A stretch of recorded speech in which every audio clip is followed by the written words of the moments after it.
Hello friends, कहानी शुरू होती है एक लेटर से। अब ये लेटर लिखने वाला कौन है, कहाँ है, वो तो यार एंड में ही पता चलेगा।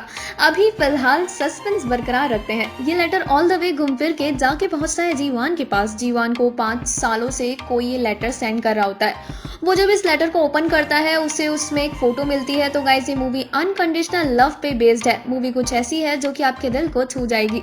लेटर में उसे एक फोटो भी मिलती है। उस फोटो को देखते ही जीवान अपनी पास्ट मेमोरीज में खो जाता है। फ्लैशबैक सेटअप किया गया है 5 साल पहले, जब जीवान एक कॉलेज स्टूडेंट होता है। उस दौरान वो अपनी सीनियर के कॉफी शॉप पे एज अ पार्ट टाइमर काम किया करता था। उसे फोटोग्राफी का बहुत शौक होता है और इस सीन से हम उसकी फोटोग्राफी के प्रति क्रेजीनेस का अंदाजा लगा सकते हैं।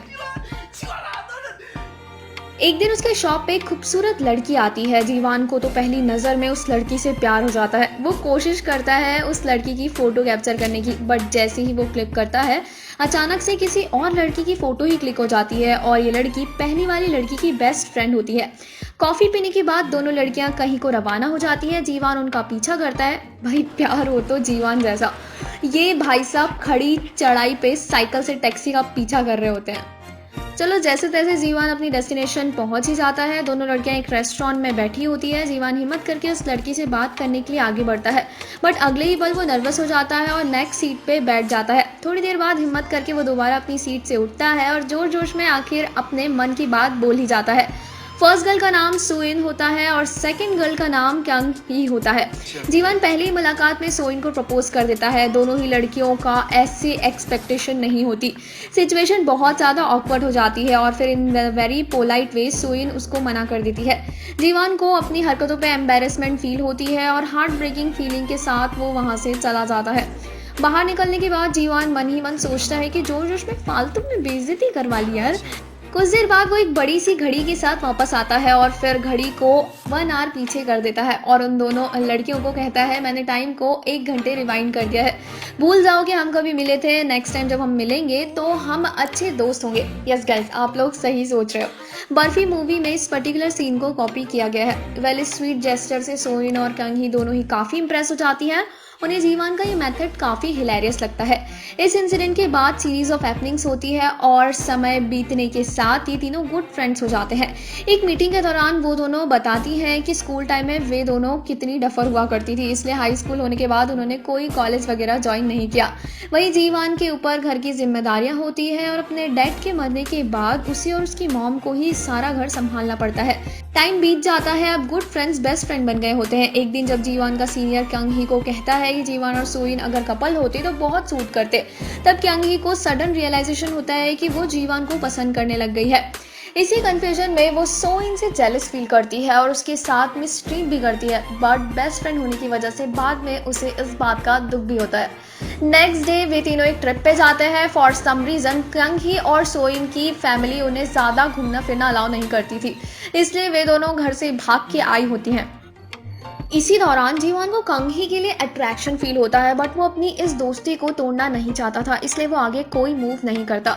The very same night Soin भी जीवान को थोड़ा थोड़ा पसंद करने लगती है। At this moment I was like, भाई चल क्या रहा है। दोनों गर्ल्स हीरो को पसंद करती है और अपना हीरो कभी इस लड़की को तो कभी दूसरी लड़की के ऊपर चांस मार रहा होता है। लगता है कच्चा खिलाड़ी है। नेक्स्ट मॉर्निंग में जीवान सोइन को अपने फर्स्ट लव के बारे में बताता है कि कैसे उसकी क्रश के ऊपर सारे लड़के फिदा होते हैं और कैसे एक दिन क्रश के चक्कर में ही उसकी जम के पिटाई होती है। वेल, जीवान की फर्स्ट लव स्टोरी की बहुत ही ट्रेजेडी फुल एंडिंग होती है, क्योंकि उसकी क्रश की शादी उसी लड़के से होती है जिसने कि जीवान को पीटा था। अपेरेंटली उसकी क्रश को मस्कुलर लड़के पसंद होते हैं। जीवान की स्टोरी के बाद सोइन भी अपने फर्स्ट लव के बारे में बताती है। तो चलते हैं एक और फ्लैशबैक में। सोइन अपने बचपन में एक बार हॉस्पिटल में एडमिट होती है। उस समय एक लड़के ने सबकी नाक में दम कर रखा होता है। पहले तो सोइन को उसकी हरकतें पसंद नहीं आती, बट धीरे धीरे वो उसे पसंद करने लगती है। जब दोस्ती बहुत गहरी हो जाती है तो वो दोनों डिसाइड करते हैं एक दूसरे का नाम एक्सचेंज करने का और फ्लैशबैक यही एंड होता है। जीवान पूछता है, नाम एक्सचेंज करने का क्या मतलब है। इस पर सोइन का जवाब रहता है, ऐसा करने से अगर वो लड़का कभी दूर भी हो गया तब भी उसके नाम से उसकी यादें बनी रहेगी। आगे तीनों एक ऊंची सी पहाड़ी पे चिल आउट कर रहे होते हैं, तभी खतरनाक बारिश शुरू हो जाती है और सोइन की तबीयत खराब होने लगती है। जीवान सोइन को अपने बैग पे कैरी करके होटल ले आता है, लेकिन सोइन की तबीयत बिगड़ती ही जा रही होती है। उधर जीवान और क्योंग ही की अलग ही मस्ती चल रही होती है। तभी हल्की हल्की बारिश शुरू हो जाती है, तो रात का माहौल, फिर बारिश। ऐसी सिचुएशन में वही होता है जो कि हम एक रोमांटिक मूवी से एक्सपेक्ट करते हैं। इस इंसिडेंट के बाद जीवन पूरा अश्योर हो जाता है कि वो क्योंग ही को ही पसंद करता है, बट क्योंग ही बहुत ज़्यादा कंफ्यूज होती है। And by the universal rule of tragedy, अगर कोई प्यार के मामले में बुरा फंसा हुआ तो टल्ली होना ही एक मात्र सोल्यूशन बचता है। बेचारे जीवान को समझ नहीं आ रहा होता है कि आखिर क्योंग ही ऐसा क्यों बिहेव कर रही है। नेक्स्ट डे जीवान का सीनियर एक पार्टी ऑर्गेनाइज करता है। क्योंग ही और सोइन भी पार्टी अटेंड करती है। जीवान का ध्यान सिर्फ और सिर्फ क्योंग ही की तरफ ही होता है। भाई कुछ भी कहो, जीवान है तो बड़ा यूनिक बंदा। Love at first sight Soin से हुआ और अल्टीमेटली प्यार उसी की बेस्ट फ्रेंड से हो जाता है। लगता है कच्चा खिलाड़ी है। चूंकि सोइन अभी भी बीमार होती है, इसलिए वो पार्टी से पहले ही चली जाती है, लेकिन जाते जाते वो जीवान को एक फाइनल गुड बाय के जेस्चर के साथ जाती है। अब चूंकि जीवान क्योंग ही को पसंद करने लग गया होता है, इसलिए वो सोइन को एक लेटर लिखता है और उस लेटर में नोटिफाई करता है कि अब वो क्योंग ही को पसंद करने लग गया है और उसे उसकी हेल्प करनी होगी कन्फेशन करने के लिए। एक्चुअली लास्ट टाइम जब जीवान ने सोइन को प्रपोज किया था तो उस समय कुछ अलग ही ऑकवर्ड मोमेंट बन गया था, इसलिए इस बार वो थोड़ा नर्वस होता है। लेकिन जीवान की बेवकूफ़ी बस लेटर तक ही सीमित नहीं रहती। वो ये पर्टिकुलर लेटर क्योंग ही को देता है और कहता है तुम इस लेटर को सोइन को दे देना और ओपन मत करना। क्योंग ही को लगता है कि जीवान ने सोइन को लव लेटर लिखा है। वो उसकी जाने के बाद गुस्से में लेटर फाड़ देती है और डिसअपॉइंट होकर चली जाती है। वैली लेटर का सिलसिला बस यहीं खत्म नहीं होता। उधर सोइन हॉस्पिटल में एडमिट हो जाती है। उसने भी जीवान के लिए एक लेटर लिखा होता है। अभी फिलहाल इस लेटर में कंटेंट क्या है उसका कुछ पता नहीं है। सोइन लेटर क्योंग ही को देती है और रिक्वेस्ट करती है इसको जीवान तक पहुंचाने की और प्रॉमिस करवाती है कि इसे ओपन मत करना।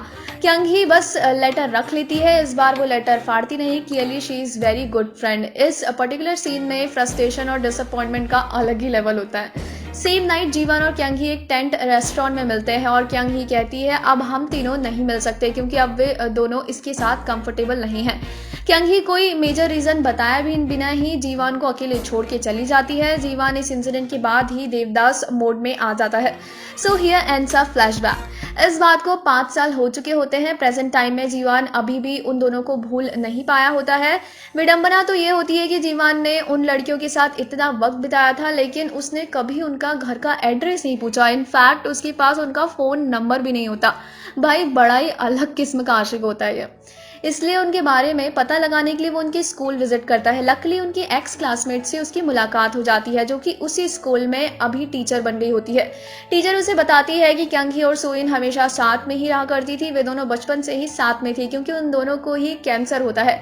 जीवान को तो होश उड़ जाते हैं ये बात सुन के, लेकिन सरप्राइजिंग फैक्ट्स का सिलसिला बस यहीं खत्म नहीं होता। वो बताती है कि कैंसर से फाइट करते हुए 5 साल पहले ही क्योंग ही चल बसी है। यानी कि क्योंग ही जब लास्ट टाइम जीवान से 10 बार में मिली थी उसके थोड़े टाइम बाद ही उसकी डेथ हो गई होगी। टीचर बताती है कि सोइन को ढूंढना आसान नहीं है क्योंकि अपनी बेस्ट फ्रेंड की डेथ के बाद वो बहुत ज़्यादा डिसहार्टेड हो गई है और फिर पता नहीं कहाँ चली गई है।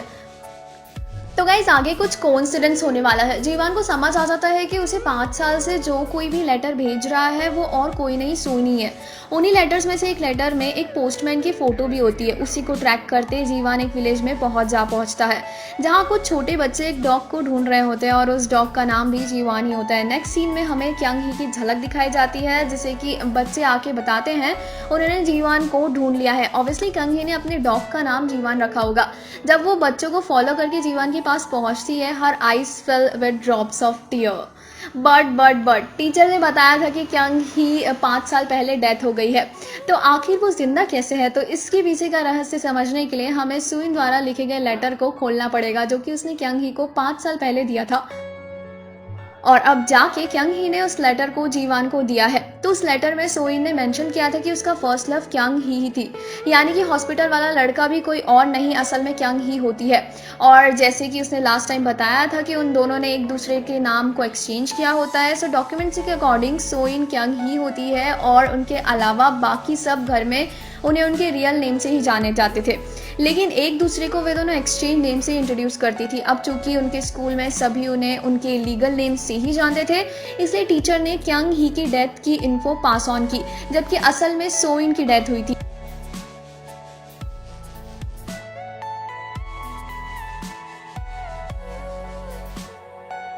एनीवे इस समय क्यांग ही की हेल्थ कंडीशन भी बहुत ज़्यादा दयनीय होती है, सो वी कैन प्रेज्यूम दैट वो भी ज़्यादा दिनों तक नहीं जी पाएगी। सो movie ends here. Hope so guys आपको वीडियो पसंद आई होगी। पसंद आई हो तो लाइक और शेयर करना बिल्कुल मत भूलना। अगर आपको साइंस फिक्शन या फिर माइंड बेंडिंग मूवीज पसंद है तो हमारे दूसरे चैनल को ज़रूर विजिट करना। मिलते हैं नेक्स्ट वीडियो में, जो कि अनकंडीशनल लव की पार्ट 2 होगी। तब कमेंट में लिखना पार्ट 2। तब तक के लिए बी उताकू बी नट। Thank you so much guys.